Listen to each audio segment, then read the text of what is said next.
kunis akka darbu nan beeka.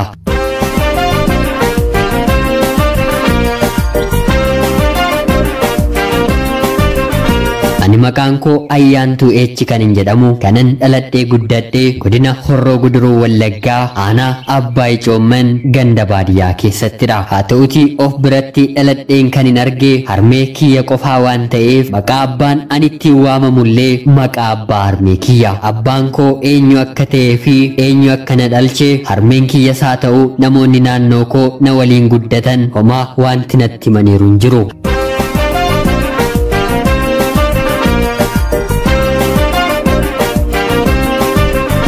Haaluma kanaan bara 1998 haaluma kamiiniyyuu barnoota koo kutaa jaaffaa ga'een adaadaan kiyya magaalaa Naqqamtee jiraattu kottuu si guddiseen asitti sin barsiisa jettee gara isheetti na fudhatte. Anis jireenya baadiyyaa kanarraa barumsi qulqullina qabu tarii magaalaa Naqqamtee ni jiraata jedhee waan hin yaadeef harmee kiyya qarmii midhaanii funaantee na guddiste dhiiseen barumsa kutaa jaaffaa barachaan jiru addaan kuteen gara magaalaa Naqqamteetti malee bara sanaaf barnoota addaan kuteen bara ittaanu adaadaa kootiin mana barumsaa na galchedhee yeroon gaafadhu bara kana mucaanaaf guddisiitii bara dhufu mana barumsaa galtanaan jette. Anis wantan godhu furmaata gara biraa waan hin qabneef isheenis yeroo sanatti barsiistuu mana barumsaa callaqii waan turteef kan isheen naan jette tole jedheen abdiidhaan fudhachuurraa kan hafe amalli ishee anaaf miti abbaa manaa isheefuu waan ulfaatuuf ameen jedheen bara itti aanu barumsa eegaluuf abdii guutuudhaan hin taa'e. Yeroon jalqaba mana ishee deeme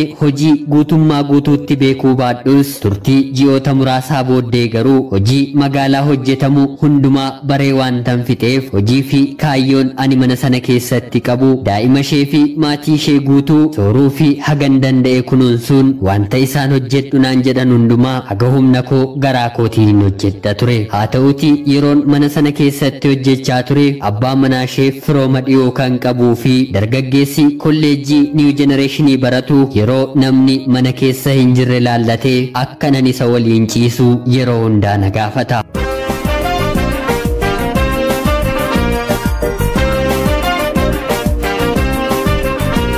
tarii yoon warra manaatti himeef innis yeroos rakkatee isa biratti barachaa waan jiruuf walitti bu'uu danda'u jedhee waan hin sodaadheef otoon himiin otoon na rakkisuu obseen jiraachuu kootti fufe. Kanumaanis waggaan adaadaan konaan jette guutuun darbee fulbaana irratti ammas mana barumsaa na galchi jedheen yeroo isheen gaafadhu meerree daa'imni koo yoom guddatte isheemmoo mana kana keessaa eenyutu naaf guddisaa bara kana naaf boqodhuutii bara dhufu barumsa keetti fufta jechuun kan hiriyoonni koo darbanii biyyaa kutaa 8 galmaa'anii ani garuu carraa barumsa gaariin argadha jedheen hiyyeetti harmee koo dhiisee kan hin dhufe bara kanas otoon baratiin mana ishee keessa ba'uuf hin dirqame. Dubbii kanas obboloota akkuma koo mana namaa keessa seenanii hojjetaniin naannoo kiyyaa darbee yeroo bishaan waraabnu wal arginu yeroon gaafadhu kottuu nuyi mana gara biraasiif barbaannaa kaffaltii gaarii fi akkuma keenya barumsa galgala hordoftanaan jechuun yeroo sana na gorsanii. Anis haala kanaatiin har'a bor mana sana keessaa nan baha jedheen otoo yaadaa jiru akka carraa ta'e firri keenyi biyyaatii yeroo boqotu adaadaan koo abbaa manaa ishee waliin gara coommaniitti malte. Dargaggeessi hiriyaa abbaa manaa koo kunis halkan sanatti kana dahoo godhachuun bakkan ciisaa jirutti ulfata halkaniin haguuguun kabajaa fi ulfina koonarraa fudhate. Anis guyyaa sanarraatii kaasee gaddi guddaan waan natti dhagahamaa dhufeef obsaa fi abdii mana sana keessa taa'een jireenya koo gara fuulduraaf jiraadhuuf gonkumaa argachuu waan hin dadhabeef akkuma adaadaan koo biyyaatii dhufanitti kanaan booddee mana kee keessa hojjechuun nagaha jedheen dhiiseen hiriyoota shamarranii haala kana siif mijeessina naan jedhan bira uffata koo walitti qabadheen isaan biran dhaqe. Riyaan koo jalqabaaf dubbii kana natti himtees oliif gadi fiigdee dallaalotatti naaf himuun hojii kaffaltii naaf argamsiisu turtii torban tokkoon guunne keessatti erga naaf argitee booda anis battalumaan barumsa koo galgalaa kutaa jaaffaa galmaa'een barachuun eegale. Haa ta'uutii barachuuf barumsa koo eegalus akkuma eegaletti turtii ji'a 4 booddee qaama kiyya guutuutti miirri ani kana dura hin beekne natti dhagahamuu yeroo jalqabu anis mana yaalaa deemeen yeroon of qoradhu daa'imni ji'a 4 gadameessa koo keessa akka jiru hakiimichi natti hime.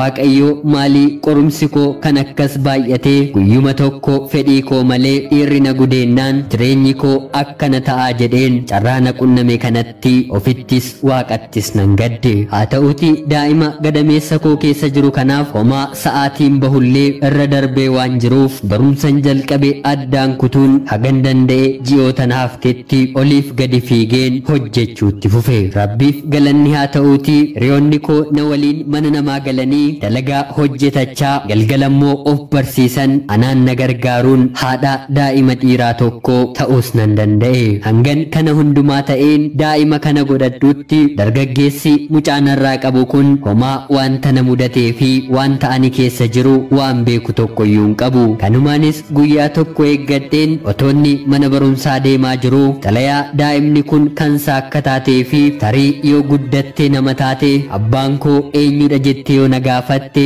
ani akkuma haadha koo gaafadheen dhabee daa'imni koos akka hin dhabne jedheen abbummaasaa akka na hin ganneef suuraa daa'ima kanaa kaaseen guyyaa dhaloota isaa waliin dargaggeessa kanatti kenne. yeroo sanatti innillee mana namaa waan jiruuf homaa na deeggaruu akka hin dandeenye waan hin beekuuf fuula isaa jalaa dhokadheen daa'ima koo waan argatte nyaachisaa mana namaa keessaa uffataa fi biddeen tolchaa hanga waggaa 3tti obseen guddifadhe. rakkinnii fi jireenyi ani mana namaatti dabarsee kanadha jedhee dubbachuuf hedduu waan natti ulfaatuuf yeruman ofii yaadadhullee sammuu koo keessatti dhukkubbii cimaa fi miirri of na wallaalchisu waan natti dhagahamuuf hedduu gadi fageessee dubbachuun barbaadu. haaluma kamiinuu ergan of jajjabeessee booda akka carraa ta'ee guyyaa tokko mana nyaataa magaalaa Naqqamtee naannoo keellaa argamu jalatti otuun buna danfisaa jiru dargaggeessi mucaanarraa godhate kuni hiriyoota isaa waliin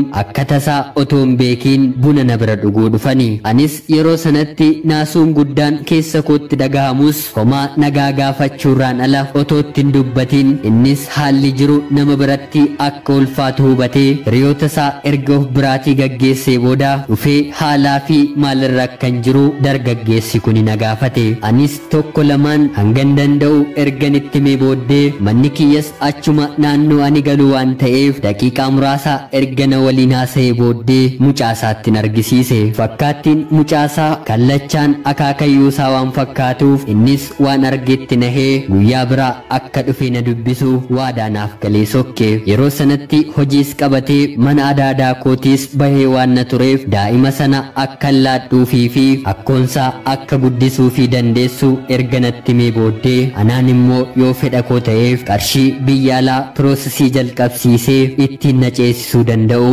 siifan kenna naan jedhe. anis jireenya kanarra hinumaa isa naaf wayya jedheen daa'ima koo deemeen erga akkoosaatti laadhee booda anis piroosesii jalqabeen turtii baatii 2 hin guunne keessatti gara biyya alaatti ni male.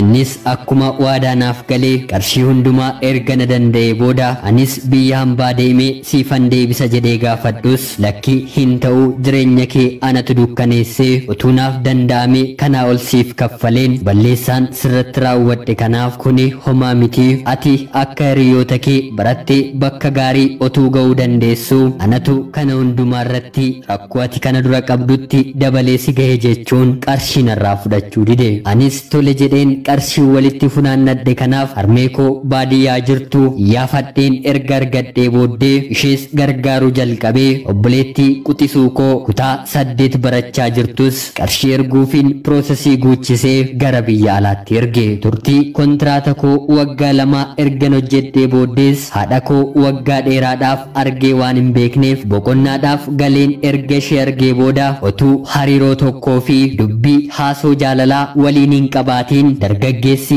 daa'ima narraa godhate kun na fuudhee jireenya isaa guutuu na waliin jiraachuu akka barbaadu innis akkan dhufe dhagahee magaalaa Naqqamteetii hojii isaa dhiisee dhufuun yogguun daa'ima koo laaluuf akkoo isaa bira dhaqu gaaffii kana na gaafate. yeroo kanatti miirri natti dhagahame anumaafuu gaaffii keessa waan na galcheef inumaa jalqabaatii akkamittiin mucaan kun kan keedha yeroon siin jedhu na amantee fudhatte jedhee yeroon gaafadhu innis tokkoffaarratti akaakayyuu koo fakkaata. Lammaffaa immoo guyyaan an yeroo jalqabaatiif wal qunnamtii saalaa si waliin raawwadhe anaafis yeroo jalqaba waan tureef galmee seenaa koo keessatti anis waan hin barreessee tureef atis guyyaa dhaloota daa'ima koo suuraa isaa waliin yeroo natti kennite galeen wal bira qabee yeroo laalu ati daa'ima kana kan deesse turtii ji'a 9 torbee 2 guyyaa tokkollee otoo irraan dabarsii waan ta'eef yeroo sanatti si gargaaruuf humna waan hin qabneef hangan barumsa koo baradhee fitutti callisuun sanaan booddee garuu bakka ati buute yeroof anis argachuu waan hin dandeenyeef yeroon mana bunaa sana jalatti akka carraase argee bakka buutee kee si barbaadee dhabeen yeroon abdii kutadheen taa'aa jiruttidha jedhe. Anis wanti ta'e hundinuu dhugaa ta'ee natti mul'achuu baatus akkuma ani tole jedheefiin otuun deebi'een gara biyya hambaan deebiin jaarsis seeraan gara mana haadha kootti ergamuun aniif inni waadaa waliif seennee anis deebi'een gara biyya hambaatti malee. Rabbiif galanni haa ta'uutii jireenyi koo akka balleessaa namaa gadi jedheen dabarsetti otoo hin taane akka Rabbi waan naaf kaa'ee fi waan naaf karoorsetti hundinuu ce'aa jira. Anii fi abbaan manaan koos erga wal fuunee booddee daa'imas lammaffaa dabalannee naannoo magaalaa Sabbataatiis lafa bitachuun manas lamaan keenyi wal gargaaraa ijaarrachaa jirra. Anis haga humna koo meeshaa Dubaa irraa gara biyyaatti fiduun obboleettii koo waliin suuqii xiqqoo banannee waliin daldalachaa jirra. Anaa fi maatiin koos waliin gammadoodha. Daa'imni koo kaleessa rakkinaa fi gadadoo keessatti na waliin guddate har'a naaf guddatee dargaggeessa ta'uun barnoota ani nama na barsiisu dhabeen gidduutti isaaf jedhee dhaabe cimee barachaa jira. Yoo Rabbi jedhee wanti hin darbamne hin jiru. Yeroo fi bakka hojjetanitti garuu qulqullummaan gaafa hojjetan guyyaa tokko Rabbi garaa nama jabaataa fi hamaa jedhamee laaffisee jireenya keenya sirreessuu danda'a. Ana obboleettii keessan Ayyaantuu H magaalaa Burraayyuurraa nagaatti galatooma.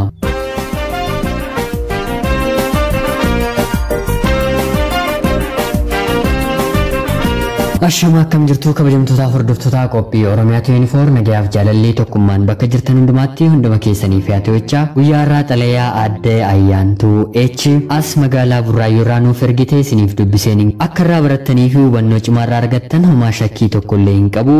Aadde Ayyaantuu xalayaa kana nuuf erguu keef atillee guddaa galatoomii obboloonni keenya hedduun irraatii baratu hubannoo cimaas irraa argatu jedheen abdii qaba. Egaan ani aadde kanan siin jedhee si kabajuu kootii haadha ijoollee lama akka taate waan timteef guddaa galatoomi. Akka ati kanarratti natti mufannes homaa shakkii tokkollee hin qabu. Kabajamtoota hordoftoonni qophii Oromiyaa 24 Aadde Ayyaantuutiin Rabbii jireenya kee kanaa ol siifaa eebbisuu kan jedhu komentii jalatti barreessaa fi jecha jireenya isheerraa hedduu akka barattan homaa shakkii tokkollee hin qabu. Rabbii umurii dheeraa fi maatii guddaa isinaa taasisu jecha. Egaan kabajamtoota hordoftoota qophii Oromiyaa 24 qophiin guyyaarraaf isiniif qabadheen dhiyaadhee kana fakkaatti. Namoonni chaanalii keenyaaf haaraa taatan anaa dhufuu kun Oromiyaa 24 guyyaa guyyaatiin xalayaa jaallaa seenaa jireenyaa fi asoosamaa kan mallee odeeffannoowwan haaraa isiniif qabattee dhiyaatti sabskiraayib gochuun maatii keenya ta'aatii karaa lakkoofsa bilbilaa keenyaa karaa teelegiraamii duwwaa 937 ergaa keessan nuuf erguun irratti hirmaachuu dandeessu. Laayikii fi sheer gochuun deeggarsa keessanii na waliin ta'aa jecha qopheessuuf qindeessuun hanga yoonaatti isin waliin kanan ture gammachiista shoomeen jedhama. Qophii gara biraatiin guyyaa burii hanga walitti deebinutti nagaan tura.